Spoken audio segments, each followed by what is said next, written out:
Capacitance isolated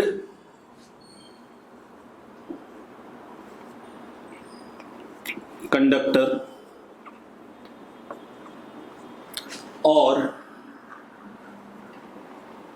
arrangement of conductors.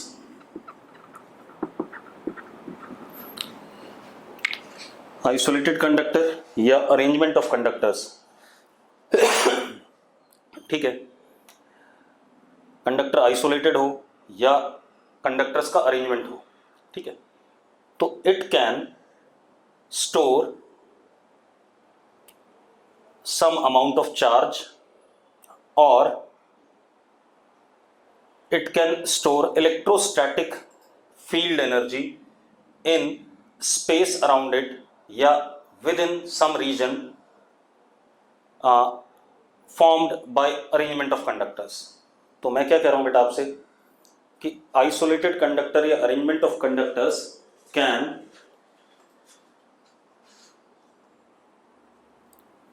store some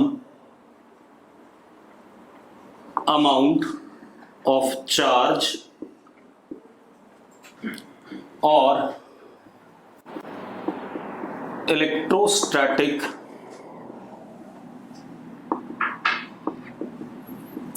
field energy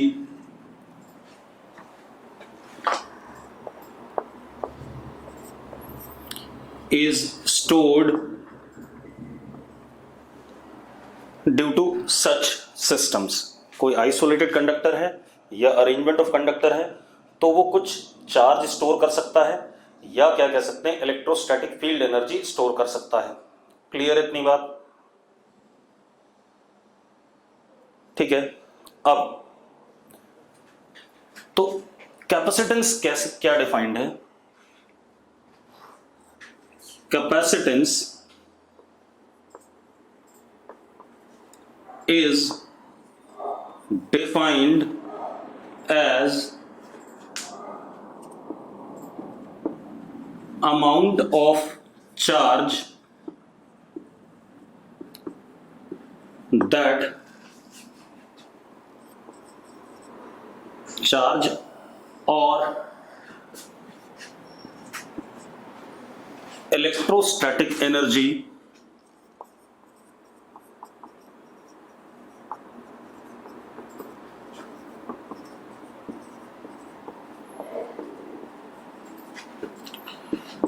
that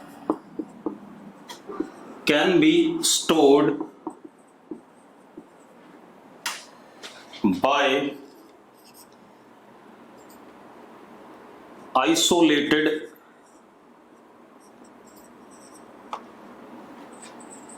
conductor or arrangement of conductors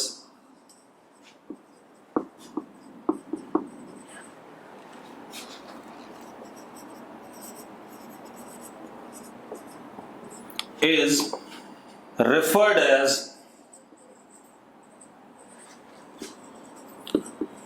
capacitance of such system या capacity of such system. उसको क्या कहते हैं? Capacitance of such system और capacity of such system. Clear है?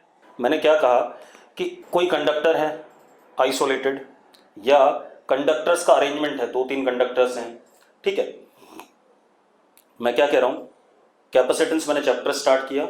अब मैं क्या कह रहा हूं आपसे कि कोई आइसोलेटेड कंडक्टर है या अरेंजमेंट ऑफ कंडक्टर है तो वो कुछ चार्ज स्टोर कर सकता है, ठीक है, या अगर वो चार्ज स्टोर कर सकता है कुछ तो अपने आसपास इलेक्ट्रोस्टैटिक फील्ड एनर्जी भी जनरेट कर सकता है। ऐसे अरेंजमेंट को या ऐसे आइसोलेटेड कंडक्टर को हम कैपेसिटर कहते हैं, ठीक है। अब कैपेसिटी किसी भी आइसोलेटेड कंडक्टर या अरेंजमेंट ऑफ कंडक्टर की कैसे डिफाइंड है कि कितना चार्ज वो स्टोर कर सकता है या कितनी इलेक्ट्रोस्टैटिक फील्ड एनर्जी अपने आसपास क्या कर सकता है? जनरेट कर सकता है। That is called as what? Capacitance, या क्या कहते हैं कैपेसिटी ऑफ आइसोलेटेड कंडक्टर या capacity of arrangement of conductors. Clear है बात?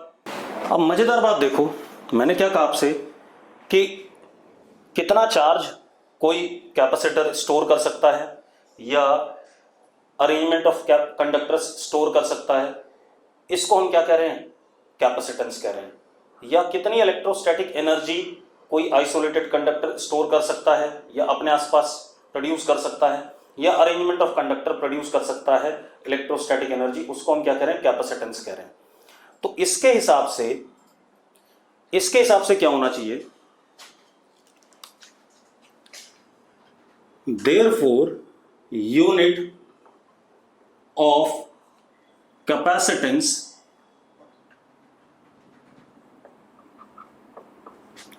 should be either coulombs और जूल। बात सही है या नहीं है? मैंने क्या कहा, अमाउंट ऑफ चार्ज कितना स्टोर हो रहा है या कितनी एनर्जी अपने आसपास वो स्टोर कर रहा है, दैट इज कैपेसिटेंस। तो इसके हिसाब से unit of capacitance should be Coulomb's और जूल। अरे हाँ या ना, ऐसा ही लग रहा है। बट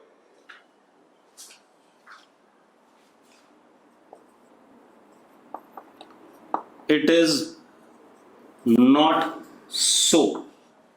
बट यूनिट ना जूल है ना क्या कहते हैं, कूलम्स है। ठीक है, इतनी बात। इसकी यूनिट कुछ और है। ठीक है, इसकी यूनिट क्या है, एसआई यूनिट, बता रहा हूं अभी क्यों है ऐसा। SI unit of capacitance is farad.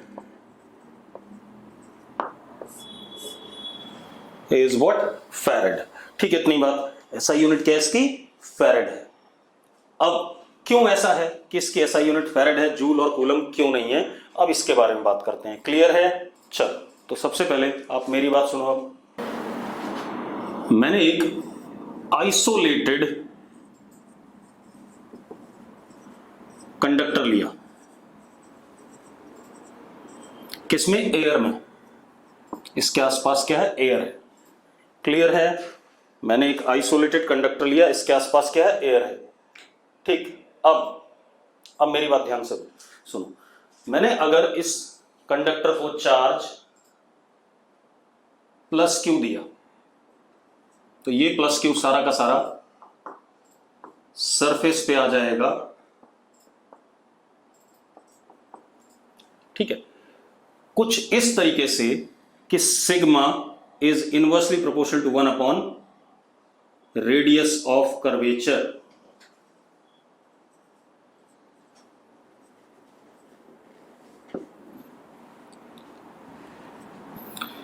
अंदर इलेक्ट्रिक फील्ड 0,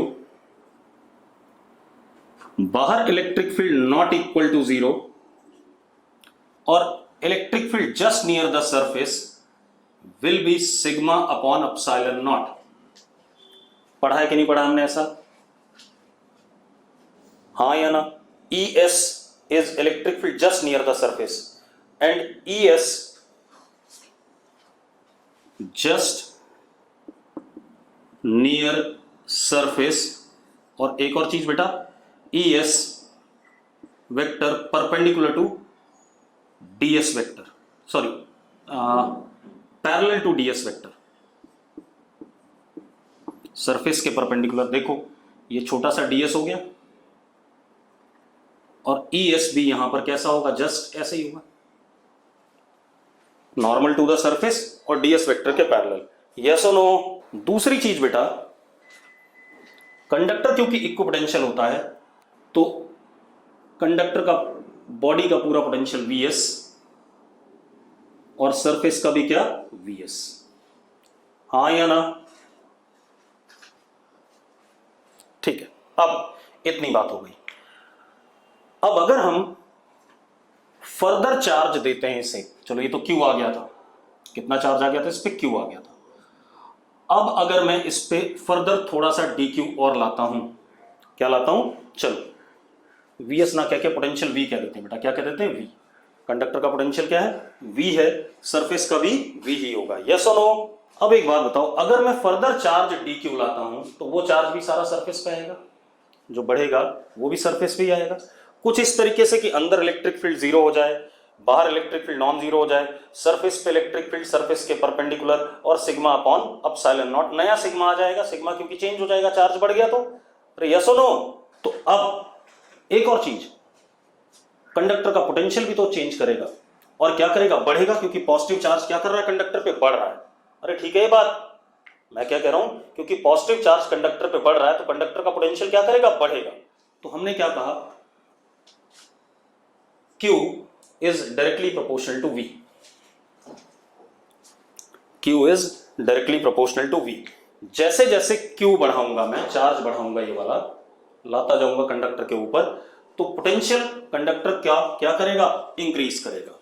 अब आप चार्ज बढ़ाते जाओ, पोटेंशियल बढ़ता जाएगा, हाँ या ना?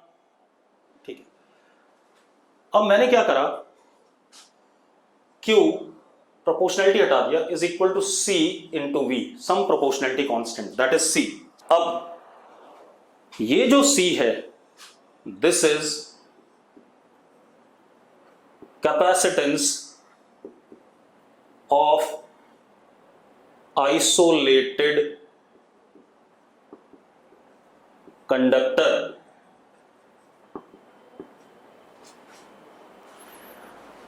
ठीक है भाई, C is capacity of isolated conductor. Clear है? अब रुको, लेकिन अभी भी ये बात क्लियर नहीं हुई कि कितना चार्ज मैं दे सकता हूं। यहां से तो साफ साफ दिख रहा है कि मैं चार्ज देता जाऊं, V बढ़ता जाएगा, ठीक है, Q बढ़ता जाएगा, V बढ़ता जाएगा, Q बढ़ता जाएगा, V बढ़ता जाएगा, ठीक है, इतनी बात। तो एक लिमिट तो बन नहीं रही है कि कितना मुझे चार्ज देना चाहिए। अरे यस और नो? ठीक है, इतनी बात, लेकिन बन रही है। अब मेरी बात ध्यान सुनना, रुको। कंडक्टर को सराउंड क्या कर रहा है, एयर। एयर अगर सराउंड कर रहा है तो एयर के अंदर मॉलिक्यूल्स होंगे कि नहीं होंगे, और मोनोटॉमिक गैसेस भी होंगी, जैसे आर्गन, नियॉन, हीलियम, ये मोनोटॉमिक गैसेस होंगी कुछ, O2, H2, NO2, SO2, ऐसे करके बहुत सारी गैसेस होंगी। मॉलिक्यूल्स हैं, एटम्स हैं, यस और नो? ठीक है। अब एक बात बताओ, if Q increases, V increases, हाँ या ना? As well as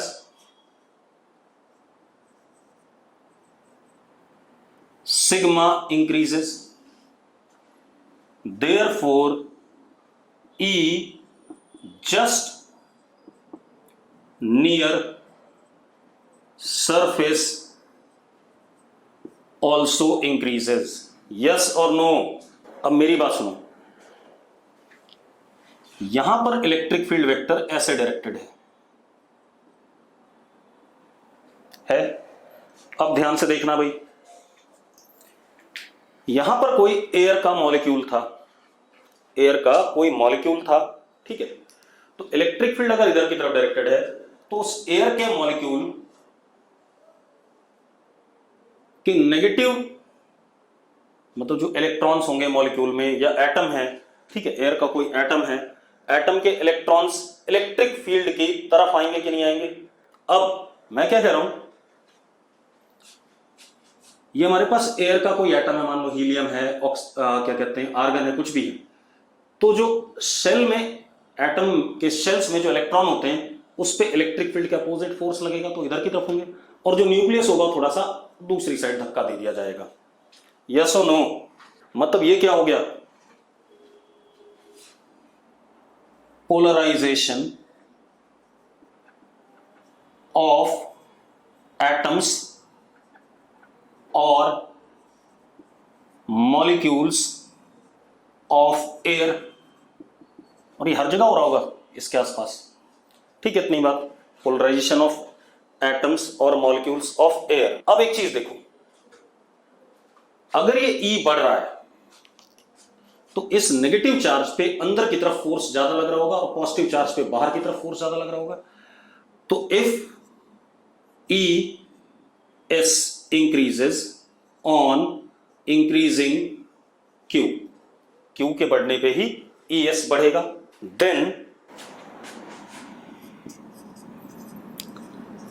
at some value of ES, atoms and molecules of air break down.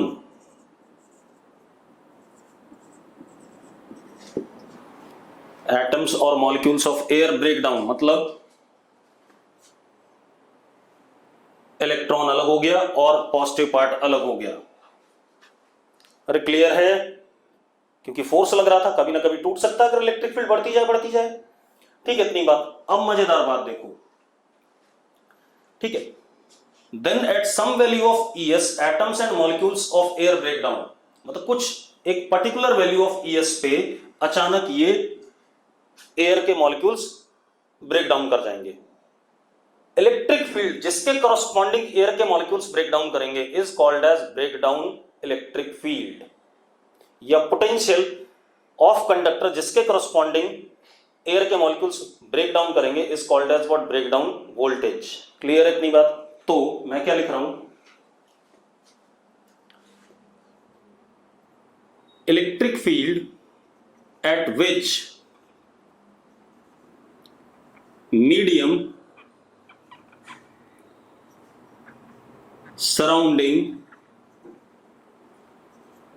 Conductor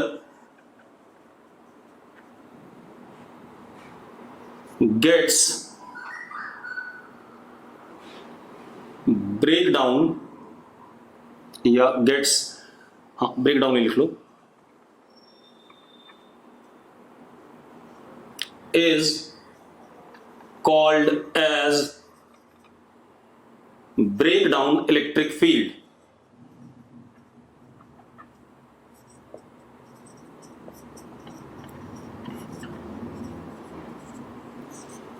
EB, उसको हम क्या कहते हैं? ब्रेकडाउन इलेक्ट्रिक फील्ड कहते हैं। ठीक है, इतनी बात। अब फॉर एयर अलग अलग मीडियम के अलग अलग होता है। फॉर एयर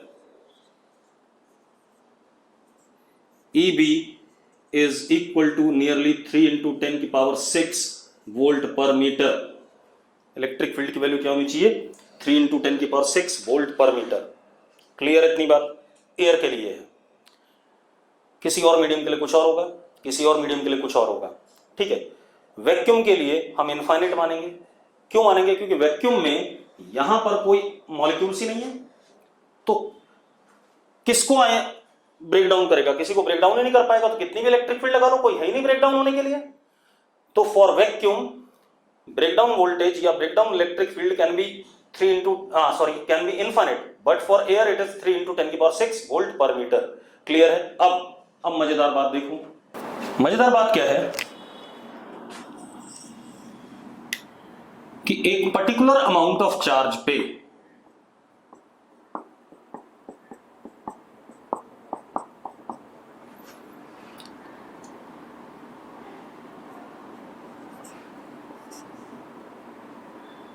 इलेक्ट्रिक फील्ड इसके पास में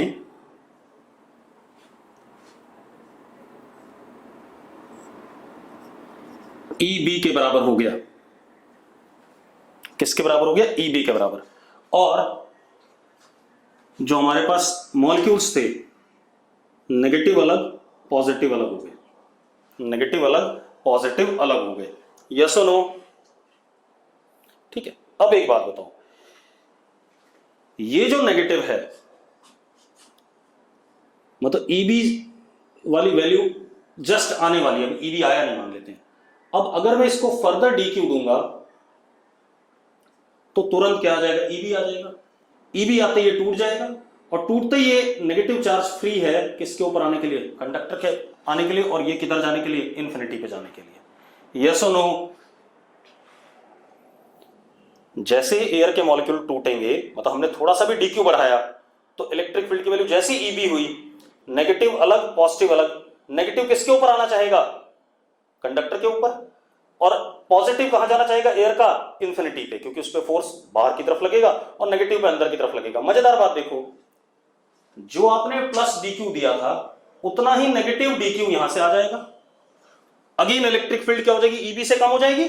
मैं क्या कह रहा हूं कि भैया ये डीक्यू आने पे यहां इलेक्ट्रिक फील्ड अचानक बढ़ी, कितनी हो गई, ईबी हो गई, ये टूट गया, ये टूट गया, ये वापस इधर आ गया। जैसे ये वापस इधर आया तो जितना प्लस डीक्यू आया था उतना ही माइनस डीक्यू यहां से आ गया। ठीक है, इतनी बात। तो अगेन इलेक्ट्रिक फील्ड क्या हो गया, ईबी से क्या हो गया, कम हो गया, और ईबी से कम हो गया, फिर से ब्रेकडाउन रुक गया। अब इससे क्या कंक्लूड कर सकते हैं कि एक पर्टिकुलर अमाउंट ऑफ चार्ज आने के बाद आप कंडक्टर को जब चार्ज कर रहे हो तो फर्दर चार्ज नहीं हो पा रहा है। हम ऐसे भी समझ सकते हैं कि भाई ये डीक्यू हमने दिया, ठीक है, इतनी बात, और ये डीक्यू निकल गया। डीक्यू इधर, माइनस डीक्यू इधर आया, तो हम ये कह सकते हैं प्लस डीक्यू बॉडी से क्या कर गया, निकल गया। हम ऐसे भी कह सकते हैं। अरे कह सकते हैं या नहीं कह सकते हैं? ठीक है, तो अब यहां पर आकर के क्लियर हो गया कि किसी भी कंडक्टर को आप इनफाइनाइट चार्ज नहीं दे सकते। आपने यहां पर ये प्लस डीक्यू दिया, ठीक है, इतनी बात, तो ये प्लस डीक्यू देखो बाहर निकल गया, ये इस पे चला गया, ठीक है, इतनी बात। तो कितना चार्ज बाहर निकल गया, प्लस डीक्यू निकल गया। इसका मतलब क्या हो गया कि एक पर्टिकुलर अमाउंट ऑफ चार्ज आने के बाद कंडक्टर को आप फर्दर चार्ज नहीं कर सकते। क्लियर इतनी बात? ठीक, तो अब दैट मीन्स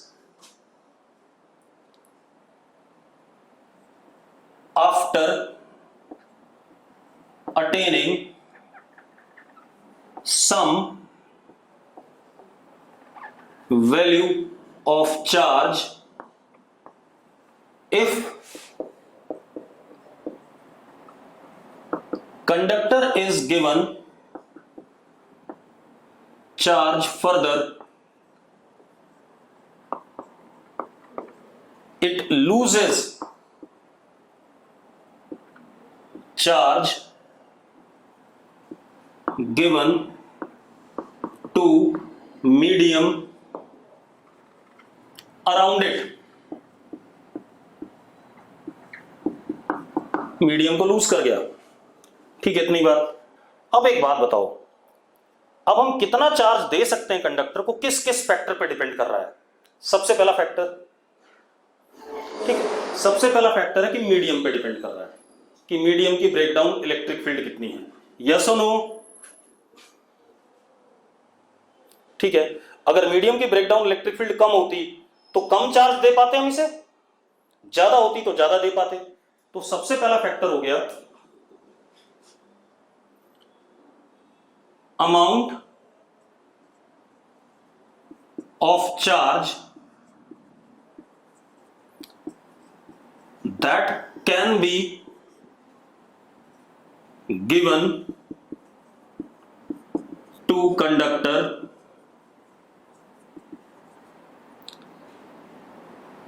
डिपेंड्स ऑन, पहला पॉइंट, नेचर ऑफ मीडियम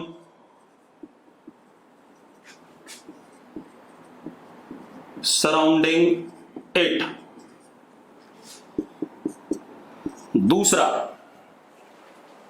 दूसरा किस पे बेटा? दूसरा कि कंडक्टर का शेप कैसा है, कॉन्फ़िगरेशन क्या है, शेप, साइज। देखो एक मिनट, आप कंडक्टर को अगर ध्यान से देखो तो ये जरूरी थोड़ी कि हर जगह ईएस, जस्ट सरफेस पे ईएस हर जगह सेम होगा इस कंडक्टर में जो मैंने डायग्राम बनाया है।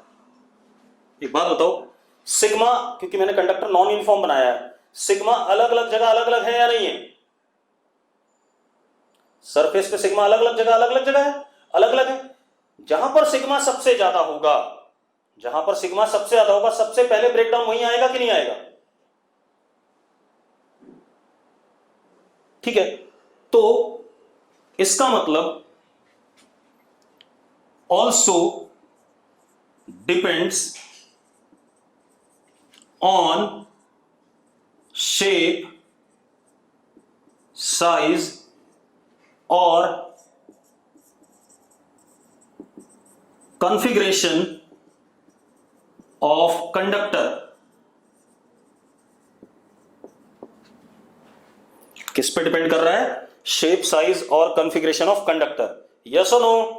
अब थोड़ा सा इसे लॉजिकली समझते हैं। ठीक है, व्हाट इज कैपेसिटेंस, क्योंकि अभी मैंने कैपेसिटेंस की बात नहीं करी, मैंने अभी सिर्फ ये एक्सप्लेन करा कि चार्ज क्यों नहीं हम देते जाएं और चार्ज स्टोर होता जाए, ऐसा नहीं हो रहा है। चार्ज की एक पर्टिकुलर क्या आ गई, लिमिट आ गई, इससे ज्यादा चार्ज देने पे वो चार्ज क्या कर जा रहा है, मीडियम को लीक कर जा रहा है, ठीक है। And such leakage of charge is called as corona discharge. सबसे पहले लीकेज होगा कहां से, जहां पर क्या कहते हैं शार्प एजेस होंगे, क्योंकि वहां सिग्मा क्या होगा, ज्यादा होगा, और सिग्मा ज्यादा होगा तो इलेक्ट्रिक फील्ड की स्ट्रेंथ वहां पर ज्यादा होगी, इलेक्ट्रिक फील्ड की स्ट्रेंथ ज्यादा होगी तो वहां पर ब्रेकडाउन होने की पॉसिबिलिटी सबसे पहले है।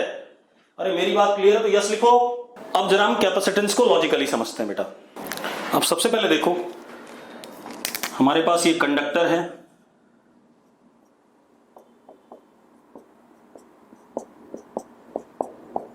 इस पे चार्ज प्लस क्यू है, इसका वोल्टेज वी है, तो हमने भी देखा Q is equal to C into V, ये हमने देखा था कि चार्ज बढ़ता जाएगा वोल्टेज बढ़ता जाएगा।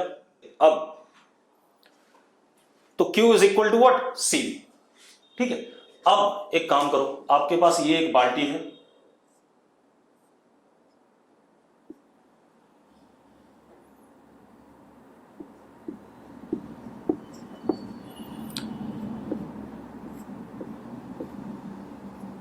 पानी गिर रहा है इसमें। अब देखो इसकी कैपेसिटी क्या होती है। अब आप ऐसा थोड़ी पानी भरते ही जाओगे भरता रहेगा, ऐसा नहीं है। पहले इतना पानी आया, फिर इतना आया, इतना आया, इतना आया, इतना आने के बाद जो भी पानी आएगा वो ओवरफ्लो करेगा कि नहीं करेगा, अरे यस और नो, ठीक है। तो सेम यहां कंडक्टर के साथ हो रहा है, कंडक्टर पे चार्ज आता गया, एक मोमेंट के बाद क्या करने लगा, ओवरफ्लो करने लगा।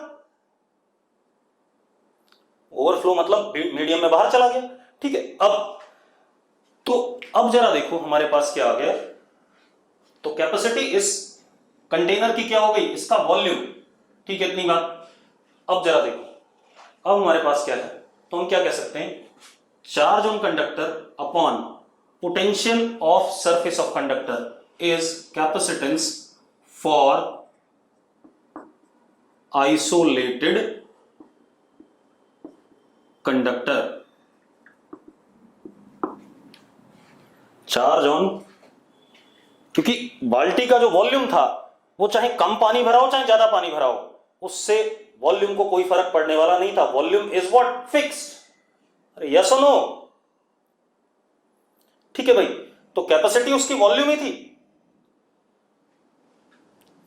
अब देखो भाई, अब एक बच्चा कह रहा है वी अगर जीरो हो जाए निकम्मे, तो चार्ज भी जीरो रहेगा आइसोलेटेड पे, ठीक है। 0/0 जीरो नहीं होता है, कुछ हो सकता है, ठीक है। बाल्टी में कोई पानी मत भर दो, रुक जा, जिसने लिखा वी अगर जीरो हो जाए, बाल्टी में पानी मत भर, तो क्या कैपेसिटी जीरो है बाल्टी की, कैपेसिटी बोल रहा हूं मैं, भर तो सकता है पानी, ठीक है। अगर आपने पानी नहीं भरा बाल्टी में तो कोई बात नहीं, तब भी बाल्टी की कैपेसिटी तो बाल्टी का वॉल्यूम ही है।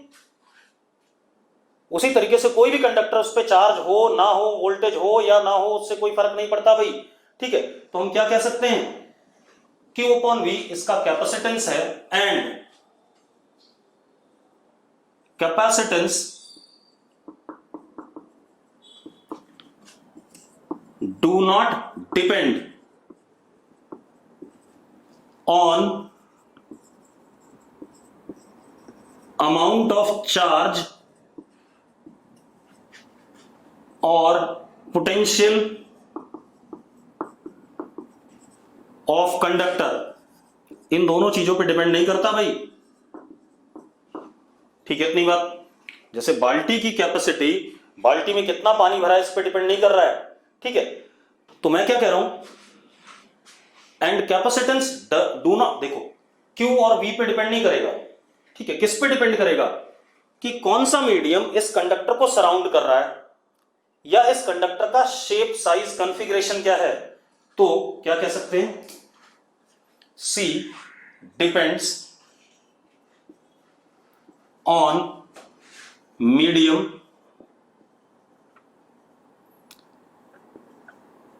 मैं लिखा चुका हूं पहले, फिर दोबारा लिखा रहा हूं, सराउंडिंग इट एंड कॉन्फ़िगरेशन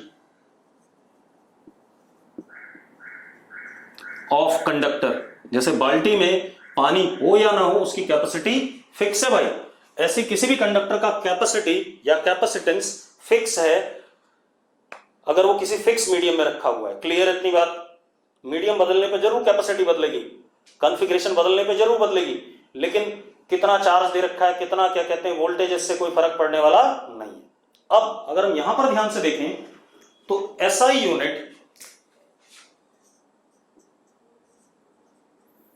होनी चाहिए 1 कूलम पर वोल्ट, क्योंकि पोटेंशियल की यूनिट वोल्ट है, तो 1 कूलम पर volt is called as what 1 farad. क्या कहते हैं 1 farad, this is what SI unit. Clear है भाई? अब देखो एक मिनट, इसने अपने आसपास इलेक्ट्रोस्टैटिक फील्ड एनर्जी भी जनरेट कर ली, क्योंकि इसके आसपास इलेक्ट्रिक फील्ड जीरो नहीं है, लेकिन वो फील्ड एनर्जी भी फिक्स है, क्योंकि मैक्सिमम आप जो चार्ज दे सकते थे उसके बाद आप फर्दर चार्ज नहीं दे पाओगे। क्लियर है? अब इसके बाद आगे बात करते हैं। अब हमारे पास क्या खेल है बेटा, ध्यान से सुनो। अब अपने पास क्या आता है, जैसे मैंने क्या कहा, capacitance of a isolated conductor is amount of charge on capacitance upon potential at that instant. ठीक है, इतनी बात। कॉन्फ़िगरेशन बेटा शेप साइज होता है, ठीक है। और मैंने बताया था कि कंडक्टर के सरफेस पे सिग्मा हर जगह पर सेम नहीं होगा अगर ये नॉन यूनिफॉर्म है सरफेस, ठीक है। रेडियस ऑफ कर्वेचर अलग अलग है, तो सिग्मा अगर अलग अलग है हर जगह पर, तो इलेक्ट्रिक फील्ड भी हर जगह पर अलग अलग होगी सरफेस पे। इलेक्ट्रिक फील्ड अलग अलग होगी तो जो एयर का क्या कहते हैं आयनाइजेशन हुआ था, ठीक है, इसमें ब्रेकडाउन हुआ था, वो हो सकता है जहां पर सिग्मा ज्यादा हो वहां पर सबसे पहले हो सकता है क्या वही होगा, ठीक है, इतनी बात। तो इसी को कह रहा था कॉन्फ़िगरेशन। कॉन्फ़िगरेशन होता है शेप साइज। अब मेरी बात सुनो, तो हमने क्या कहा, C is equal to Q upon V for isolated conductor, ऐसा यूनिट फैरेड। अब मेरी बात ध्यान सुनो, लेकिन जब आप सवाल देखोगे इस चैप्टर में, अभी आपने देखे नहीं है, जब आप सवाल देखोगे इस चैप्टर में तो आपको जो कैपेसिटेंस मिलेगी, मैंने कहा एसआई यूनिट इसकी क्या है,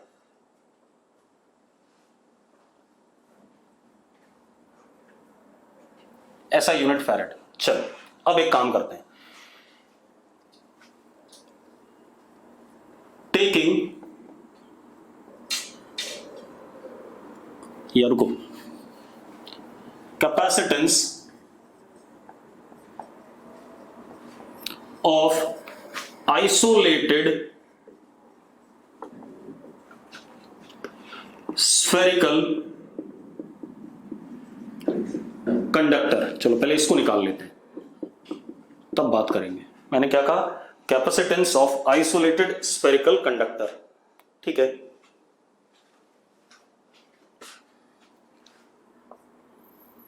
इन एयर, किस में रखा हुआ, एयर में।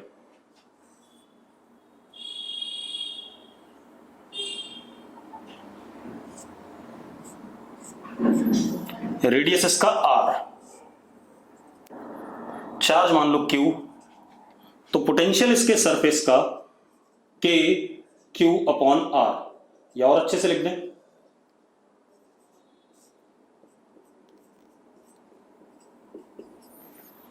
कितने लोगों को ये बात क्लियर है? सरफेस का potential Q upon 4 pi epsilon not R और चार्ज इसका Q। अरे क्लियर है सबको? ठीक है।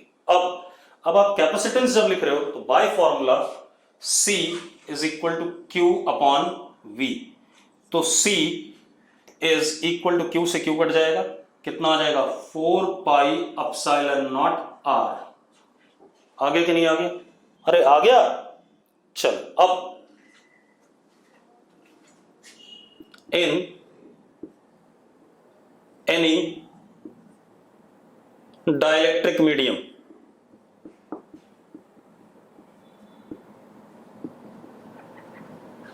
ठीक है। अब जरा देखो,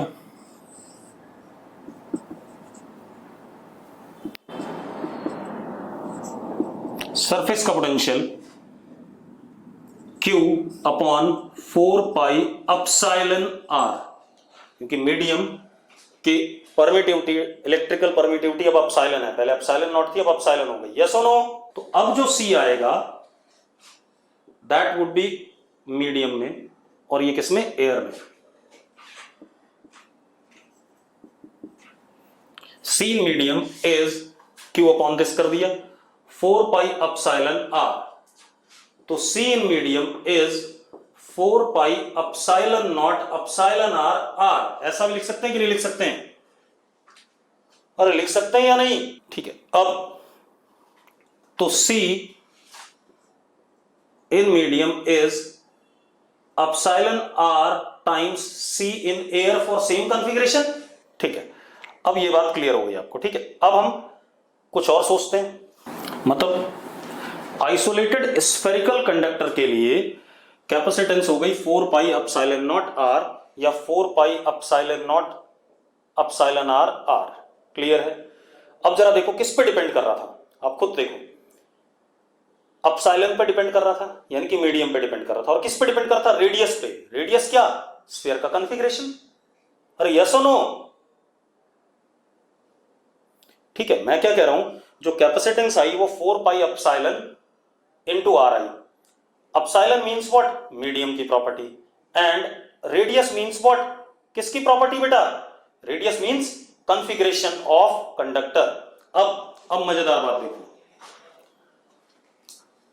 अब हम आइसोलेटेड कैपेसिटर ही क्यों नहीं पढ़ते हैं? एक्चुअल में हम कैपेसिटेंस पढ़ते क्यों हैं?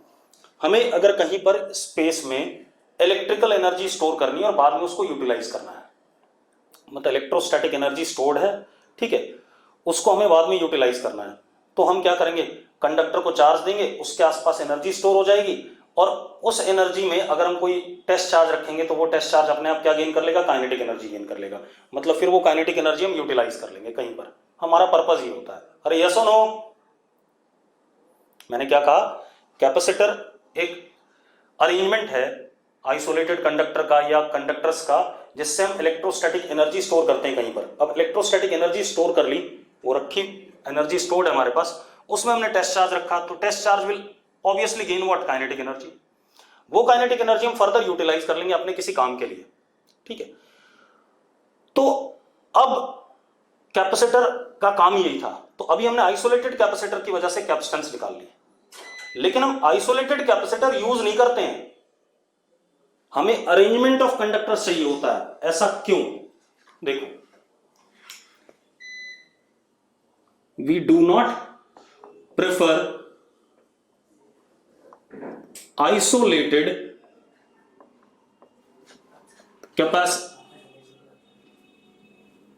Conductors as capacitor. अब सवाल ये उठता है क्यों? ठीक है, इतनी बात तो देख लेते हैं भाई। आप एक काम करो, आपके पास for spherical capacitor, spherical isolated conductor,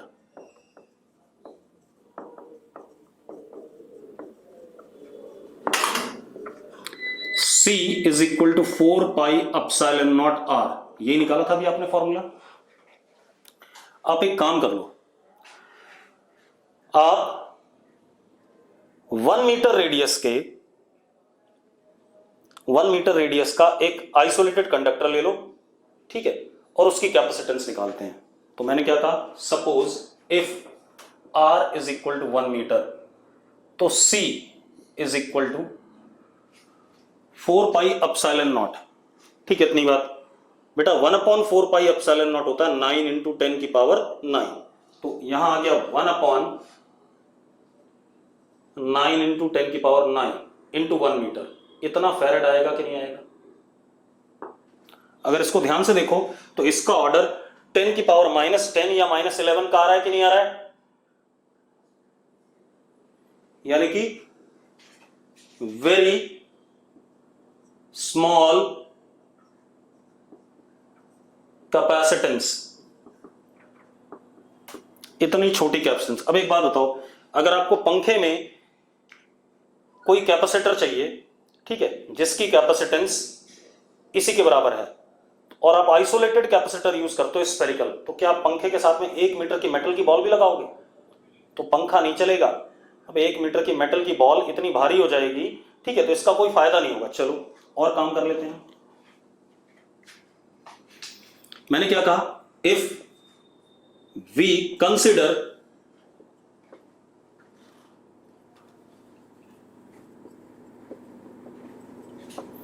earth as capacitor, तो radius of earth is 6400 kilometre approximately. तो बेटा क्या हो जाएगा, C is equal to 1/9 into 10 की पावर 9, 6400 इंटू 10 की पावर 3। ठीक है, इतनी बात। ये जो C आएगा ये भी आएगा लगभग 711 माइक्रोफैरड, 711 इंटू 10 की पावर -6। ठीक है, अब एक बात, तो ये भी छोटी वैल्यू है यार, बड़ी तो है नहीं।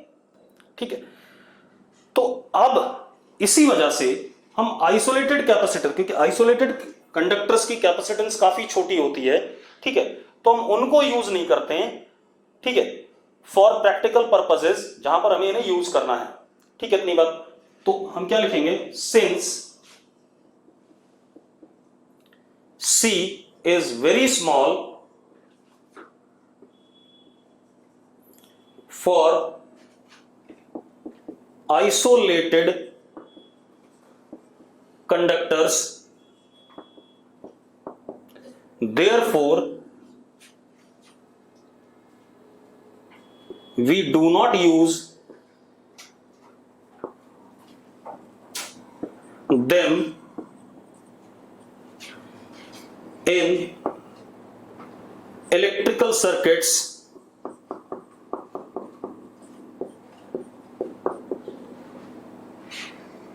ठीक है, प्रैक्टिकली इनका ज्यादा यूज नहीं पाया गया। क्लियर है?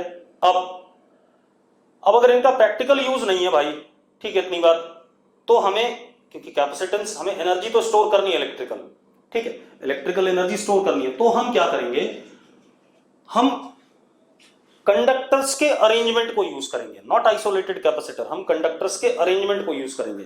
ठीक है, सो अब क्यों नहीं है, since C is very small, C बहुत छोटा है, इसलिए हम इसको प्रैक्टिकली यूज नहीं करते। So to increase capacitance of to increase capacitance we will use arrangement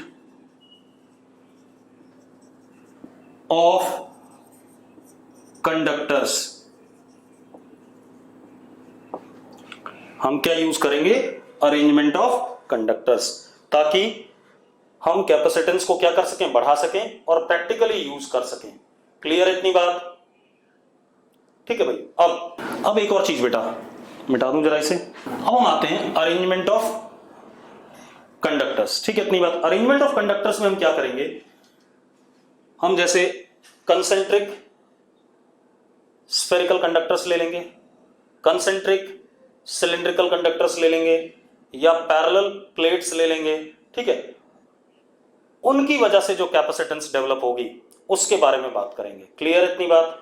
ठीक है, चलो हम इस बात को ना कल करेंगे, क्योंकि अब हम क्या कहते हैं, अरेंजमेंट ऑफ कंडक्टर यूज करने वाले हैं, जिसमें क्या कहते हैं टाइम लगेगा, एक लेक्चर थोड़ा सा। ठीक है।